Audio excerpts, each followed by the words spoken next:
Hello friends, आप सबका स्वागत है हमारे यूट्यूब चैनल क्लासिकल स्टडी पे। तो हमारा टॉपिक जो था वो था औसत, जिसके हमने 1 बाय 1 6 क्वेश्चन कर लिए थे। तो आज हम स्टार्ट करेंगे क्वेश्चन नंबर 7 से। क्वेश्चन नंबर 7 हमें किस तरह से सॉल्व करना है। तो बढ़ते हैं अपने क्वेश्चन नंबर 7 की ओर। चलिए देखेंगे किस तरह हमें क्वेश्चन को सॉल्व करना है। तो क्वेश्चन है हमारा, एक कक्षा में 40 लड़कों में से 30 लड़कों का औसत भार जो है 60 किलोग्राम है और शेष का औसत भार 56 किलोग्राम है। सारी कक्षा का क्या निकालना, हमें औसत भार क्या होगा। तो फ्रेंड्स, इस क्वेश्चन को करना कैसे है।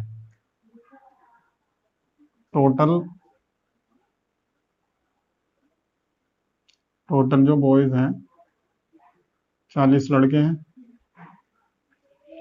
उसने कहा कि 40 लड़कों में से 30 लड़कों का औसत भार, यानी संख्या का जब हम मल्टीप्लाई औसत में करेंगे तो इन 30 लड़कों का टोटल भार निकल के आएगा, यानी 30 इंटू 60, यानी 30 लड़कों का कुल भार निकल के आ गया कितना, 1800 किलोग्राम।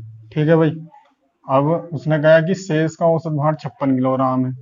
तो टोटल थे हम पे कितने, 40 में से 30 यहाँ आ गए, 30 ये रहे। तो शेष कितने बचे, शेष कितने बचे, 10 लड़के बचे। उसने कहा कि 10 लड़कों का जो शेष लड़कों का जो औसत भार है वो 56 किलोग्राम। यानी शेष लड़के कितने बचे हम पे, 10, उनका औसत भार कितना है हम पे, 56 किलोग्राम। तो टोटल 10 लड़कों का भार निकल कर आ जाएगा, तो कितना हो जाएगा, 560 किलोग्राम। ठीक है भाई। अब उसने कहा कि सारी कक्षा का औसत भार क्या होगा। तो औसत भार कैसे निकालते हैं हम, कुल भार बटे जितने व्यक्ति उनसे डिवाइड कर देंगे। तो कुल भार कितना हमारा, यानी एवरेज निकाल लेंगे हम। एवरेज क्या होगा, कुल भार बटे व्यक्तियों की कुल संख्या। तो कुल भार 1800 प्लस 560 बटे में कितने व्यक्ति हैं टोटल, 40। 40 से इसे भाग लगा देंगे तो कितना होगा, 0.6 8 और 5 13 का 3, कैरी कितना 1, और ये हो गया हमारा 2 बटे में कितना है हमारा 40।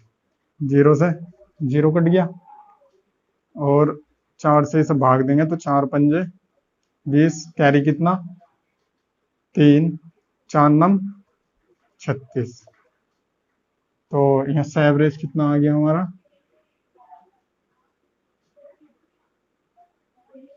कितना आ गया 59 kg।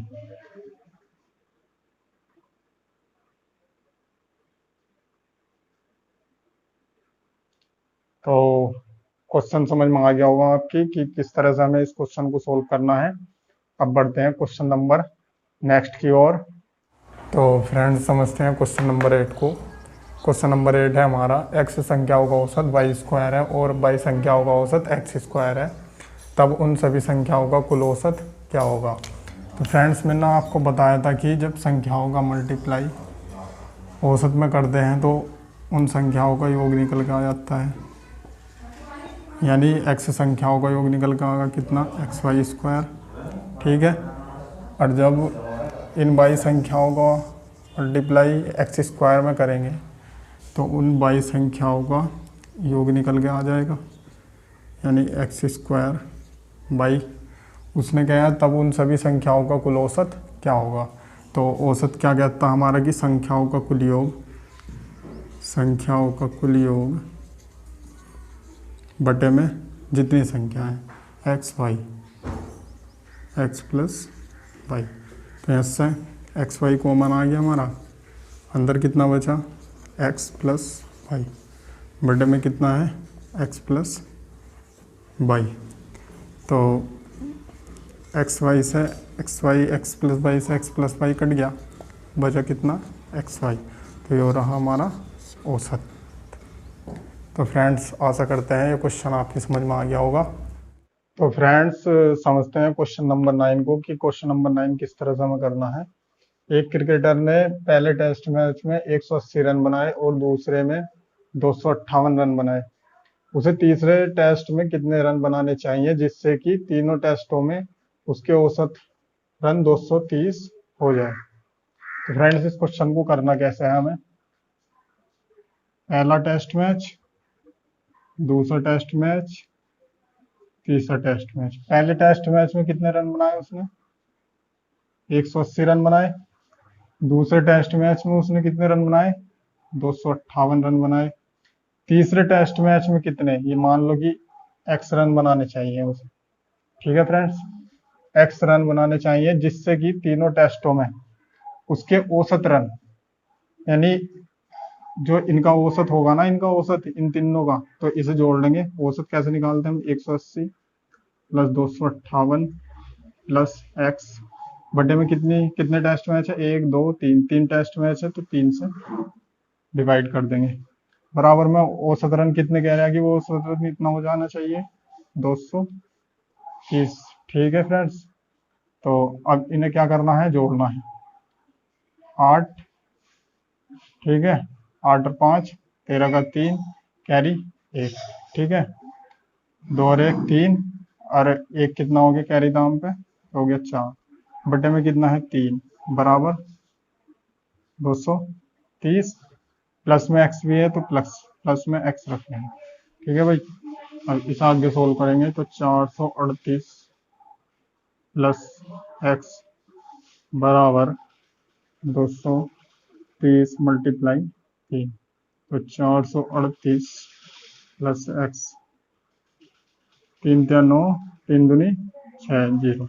ठीक है, अब x का मान यहाँ से निकाल लेंगे कि तीसरे टेस्ट मैच में उसने कितने रन बनाए थे। तो 690 माइनस करेंगे 438, तो माइनस करेंगे 690 ऐसे 438, तो कितना बचेगा, 10 में से 8 गए 2, यहाँ बचा 8, 8 में से 3 गए 5, यहाँ बचा 5 में से 4 गए, कितना बचेगा 1। तो उसे तीसरे टेस्ट मैच में कितने रन बनाने होंगे, 152। यही तो पूछा था हमसे कि तीसरे टेस्ट मैच में उसे कितने रन बनाने चाहिए, तो कितने रन बनाने चाहिए तीसरे टेस्ट मैच में उसे, 152 रन। जब उनका औसत रन इतना बैठेगा भाई, 230। तो आशा करता हूँ ये क्वेश्चन भी आपकी समझ में आ गया होगा।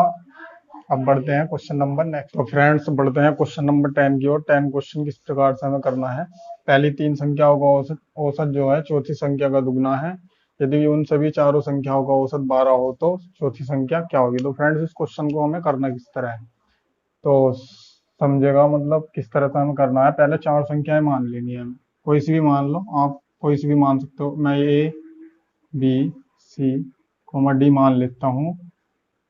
ठीक है फ्रेंड्स, तो उसने क्या किया, 3 संख्याओं का औसत कैसे निकाल सकते हैं हम, मतलब कैसे निकालते थे, 3 संख्याओं का कहा ना उसने, तो 3 संख्या A B C, इनका औसत निकाल लेंगे। A plus B plus C बटे में जितनी संख्याएं हैं, तो 3 संख्याएं हैं, मतलब कुल संख्याओं का योग, कुल संख्याओं का योग हो गया A plus B plus C बटे में जितनी संख्याएं 1 2 3, इनका औसत हो गया। उसने कहा है कि चौथी संख्या का, यानी डी का कितना है भाई, 4 गुना है। टी का कितना है भाई, 2 गुना है। ठीक है भाई, इसकी क्रॉस मल्टीप्लाई कर लेंगे, इसके बटे में कुछ नहीं तो 1 मान लो।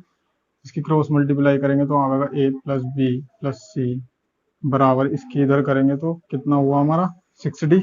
इसे समीकरण नंबर 1 मान लेंगे। उसने कहा है यदि उन सभी चारों संख्याओं का औसत, इन चारों संख्याओं का औसत यानी कुल संख्या प्लस C D, चारों संख्याओं का योग बटे में जितनी संख्या है, कितनी संख्या है भाई, 1 2 3 4, तो ये इनका औसत हो गया। उसने कहा औसत कितना है भाई, 12 है। ठीक है भाई, औसत कितना है, 12 है। क्रॉस मल्टीप्लाई कर लेंगे, इसके बटे में कुछ नहीं है, क्रॉस मल्टीप्लाई कर लेंगे तो A plus B plus C plus D बराबर कितना हो गया, इसकी मल्टीप्लाई इधर करेंगे तो 12 चौक 48 हो गया। A plus B plus C का कितना मान दे रखा हमें, 60। A plus B plus C का मान इसमें ठाक कर रख देंगे, कितना बना हमारा 60 प्लस D बराबर कितना हो गया 48। तो यहाँ से कितना हो गया 6d प्लस डी, तो 7d बराबर 48। तो डी की वैल्यू यहाँ से निकलेगी 48/7। तो हमसे पूछा क्या था, चौथी संख्या क्या होगी, यानी डी का मान कितना आ गया हमारा 48/7। तो आशा करते हैं ये क्वेश्चन भी आपकी समझ में आ गया होगा। तो फ्रेंड्स क्वेश्चन नंबर 11 है हमारा, यदि m संख्याओं का औसत n स्क्वायर हो और n संख्याओं का औसत m स्क्वायर हो तो m प्लस n संख्याओं का औसत कितना होगा। तो मैंने बताया था कि संख्याओं का मल्टीप्लाई जब औसत में करते हैं तो m संख्याओं का योग निकल के आ जाएगा भाई, m n स्क्वायर हो जाएगा। और जब n संख्याओं का मल्टीप्लाई m स्क्वायर औसत में कर देंगे तो उन संख्याओं का औसत जब n संख्याओं का मल्टीप्लाई औसत m स्क्वायर में कर देंगे तो n संख्याओं का योग निकल कर आ जाएगा। जब n संख्याओं का मल्टीप्लाई m स्क्वायर औसत में कर देंगे तो n संख्याओं का योग निकल कर आ जाएगा, तो m n स्क्वायर हो जाएगा भाई। उसने क्या कहा है कि एवरेज पूछा हमसे, एवरेज क्या होगा। तो एवरेज बराबर होता है संख्याओं का कुल योग mn square plus mn square बटे में संख्या। तो संख्या कितनी है m प्लस कुल संख्या। तो mn कॉमन ले लेंगे, mn कॉमन ले लिया, अंदर क्या बचा m प्लस n बटे में कितना है m प्लस n। तो इससे ये कैंसिल हो गया, बचा गया हमारा mn, यानी इसका एवरेज कितना आ गया mn। तो क्वेश्चन आपकी ये भी समझ में आ गया होगा। अब बढ़ते हैं question number next, question number 12 की ओर। तो फ्रेंड्स क्वेश्चन नंबर 12 है हमारा, 6 क्रमिक सम संख्याओं का औसत 25 हो तो उनमें सबसे बड़ी व सबसे छोटी संख्या का अंतर क्या होगा। तो इस क्वेश्चन को कैसे सॉल्व करेंगे, पहले 6 क्रमिक सम संख्याएं मान लेंगे हम। पहली क्रमिक सम संख्या क्या होगी x, दूसरी कितनी होगी x प्लस 2, तीसरी कितनी होगी x प्लस, और अगली कितनी होगी x प्लस 6, अगली कितनी होगी x प्लस 8, इससे अगली होगी x प्लस 10। क्या औसत कितना दे रखा है 25। तो सबसे पहले क्या करेंगे, इनका योग कर लेंगे। औसत कैसे निकालते हैं हम, टोटल जितनी संख्याएं हैं उनका योग बटे में संख्या। तो x plus 2 plus x plus 4 plus x plus 6 plus x plus 8 plus x plus 10 बटे में जितनी संख्या होंगी उससे डिवाइड करना। 1 2 3 4 5 6, 6 संख्या है तो 6 का भाग लगा देंगे। बराबर में औसत कितना है 25। ठीक है भाई, इन्हें जोड़ लेंगे, x 2x 3x 4x 5x 6x हो गया, 4 और 2 6, 6 6 12, 12 8 20 और 10 30 प्लस 30 बटे में कितना है हमारा 6। बराबर औसत कितना दे रखा हमारा 25। यो भाई इसके अकॉर्डिंग है फॉर्मूले के, ठीक है। तो क्रॉस मल्टीप्लाई कर लेंगे तो 6x प्लस 30 बराबर 25 छक्का 150। तो कितना हो गया 6x बराबर 150, तो इधर प्लस में इधर माइनस में आ जाएगा तो 30। तो 6x बराबर कितना हो गया 120, x का मान यहाँ से निकाल लेंगे तो 120 बटे 6, यानी 6 दूनी 12 20, तो x का मान कितना आ गया 20। ठीक है भाई, उसने कहा कि उनमें सबसे बड़ी, तो सबसे बड़ी कौन है भाई संख्या, कौन सी संख्या है x प्लस 10 है। सबसे बड़ी जो संख्या है x प्लस 10 है, x का मान कितना है 20 प्लस 10, यानी सबसे बड़ी संख्या कितनी है 30। और सबसे छोटी कितनी है भाई, x का मान कितना है 20। तो इनका अंतर ही तो पूछा हमसे, अंतर कितना होगा, तो 30 माइनस 20 बराबर कितना हो गया 10। तो ये मतलब इनका अंतर हो गया, जो उसने पूछा था कि सबसे बड़ी तो सबसे छोटी संख्या का अंतर कितना होगा 10। तो क्वेश्चन ये भी आपकी समझ में आ गया होगा। अब बढ़ते हैं क्वेश्चन नंबर 13 की ओर कि उसे किस तरह हमें फ्रेंड्स समझते हैं क्वेश्चन नंबर 13 को। 13 क्वेश्चन क्या है, 60 औसत वाली 4 संख्याओं में पहली बात की तीनों के योग की 1/4 है, तदनुसार उनमें पहली संख्या क्या होगी। तो फ्रेंड्स मैंने आपको बताया था कि जब औसत का मल्टीप्लाई संख्याओं में करते हैं तो उन चार संख्याओं का योग निकल कर आता है। तो हमें पहले चार संख्याएं माननी पड़ेंगी। पहली संख्या क्या होगी, ए, दूसरी कितनी होगी, बी, तीसरी कितनी होगी, सी, चौथी कितनी होगी, डी। अब उसने कहा कि चार संख्याओं वाली, यानी उनका औसत दे रखा, तो इन संख्याओं का योग निकल कर आ जाएगा, यानी A plus B plus C plus D बराबर 60 × 40। इसमें इसका मल्टीप्लाई कर देंगे, इन चार संख्याओं का योग निकल कर आ जाएगा। तो कितना हो गया, 6 चौक 24, 240। तो A plus B plus C plus D कितना आ गया, 240। उसने कहा कि पहली जो संख्या है ना, पहली यानी पहली संख्या ए जो है वो बाद की तीनों के योग की, तीनों का योग कर लेंगे। बाद की का B plus C plus D, D के योग का कितना है भाई, 1/4 है। ठीक है भाई, यहाँ से क्रॉस मल्टीप्लाई कर लेंगे तो 4a बराबर B plus C plus D. ठीक है भाई, तो 4a का मान यहाँ से क्या आ गया, b plus C plus D. तो इसमें रख देंगे इसका मान ढक के, यानी b plus C plus D का मान, यानी इसका मान जो है ना ये 4a, तो इसमें रख देंगे। तो कितना होगा हमारा, a प्लस 4a इसमें मान रख देंगे, b plus C plus D. तो 4a बराबर कितना है हमारा, 240 है भाई। तो कितना बना, 5a बराबर 240। इससे इसे काट लेंगे तो 4 पंजे 20, कैरी कितना 4, 5 चौक 20, सॉरी 5 चौक 20, कैरी कितना बचा 4, 5 अट्ठे 40, यानी ए का कितना मान आ गया, 48। तो हमें पूछा क्या था, पहली संख्या क्या होगी, तो पहली संख्या कितनी होगी, 48। तो क्वेश्चन ये आपके समझ में आ गया होगा। अब बढ़ते हैं क्वेश्चन नंबर। तो फ्रेंड्स क्वेश्चन नंबर 14 है हमारा कि x संख्याओं का औसत y है।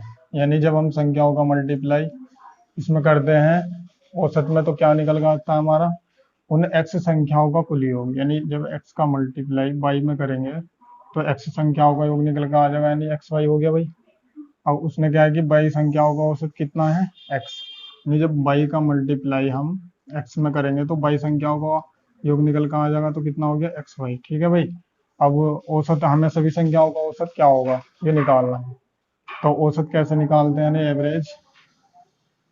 एवरेज कैसे निकालते हैं भाई हम, एवरेज बराबर होता है संख्याओं का योग X Y plus X Y बटे में जितनी संख्या है, एक संख्या x है, एक संख्या y है, यानी कुल संख्या x प्लस वाई। तो ये हो गया एक्स वाई कितना हो गया, 2xy बटे में कितना हो गया, x प्लस वाई। तो इसका एवरेज, तो ये इसका क्या आ गया भाई, एवरेज आ गया। तो आशा करते हैं क्वेश्चन भी आपकी समझ में आ गया होगा। अब बढ़ते हैं क्वेश्चन नंबर 15 की। फ्रेंड्स क्वेश्चन नंबर 15 है हमारा कि तीन संख्याओं का औसत 154 है। पहली संख्या दूसरी से दुगनी है और दूसरी संख्या तीसरी से दुगनी है, तो पहली संख्या क्या है। तो इस तरह के क्वेश्चन को किस तरह से हमें करना है, मैंने आपसे बताया था कि जब संख्याओं का मल्टीप्लाई औसत में करते हैं तो तीन संख्याओं का कुल योग निकल कर आता है, यानी first plus second plus third. इन संख्याओं का योग कितना हो जाएगा हमारा, 154 इंटू 3। तो first plus second plus third, इनका योग कितना आ गया हमारा टोटल, 4 से 12 का 2, कैरी 1, 3 पंजे 15, 1 16, कैरी 1, 3 और 1 4, यानी इन तीन संख्याओं का योग निकल कर आ गया। अब उसने क्या कहा, तीन संख्या यहाँ पे पहली एक रेशो, इसे ऐसे लिखेंगे 1 रेशो 2 रेशो 3। भाई उसने क्या कहा कि पहली संख्या जो है ना वो दूसरी से दुगनी है। किससे दुगनी है, दूसरी से।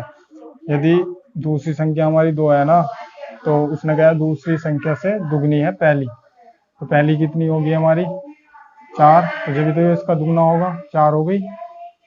और दूसरी संख्या तीसरी से दुगनी है, फिर पढ़ो लाइन, और दूसरी संख्या तीसरी से दुगनी है। यानी अगर जो तीसरी हमारी 1 होगी जब तो भाई दूसरी संख्या दुगनी होगी उसकी। ठीक है भाई, दुगनी होगी।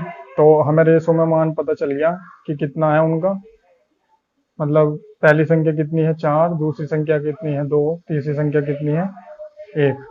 और इन तीनों संख्याओं का यहाँ रेशो में मान दे रखा है, तब कि उनका कुल योग कितना है, यानी 4 और 2 6 और 1 7, यानी 7 रेशो का मान कितना हमें गिवन है 662। भाई एक रेशो का मान निकाल लेंगे हम, तो 7 दूनी 14, 7 21, 7 चौक 28, 7 पंजे 35, 7 छंग 42। अब बचा कितना, कैरी कितना 4, 7 छंग 42, यानी एक रेशो का मान कितना आ गया 66। उसने पूछा कि हमसे पहली संख्या यानी 4 रेशो का मान पूछा, तो इसे 66 को 4 से मल्टीप्लाई कर देंगे, तो कितना बनेगा 6 चौक 24 का 4, कैरी कितना 2, 6 चौक 24 और 2 26, यानी पहली संख्या कितनी आ गई हमारी, फर्स्ट संख्या कितनी आ गई भाई 264। तो फ्रेंड्स ये सभी क्वेश्चन आपकी समझ में आ गए होंगे। अब आपसे मिलते हैं नेक्स्ट वीडियो में।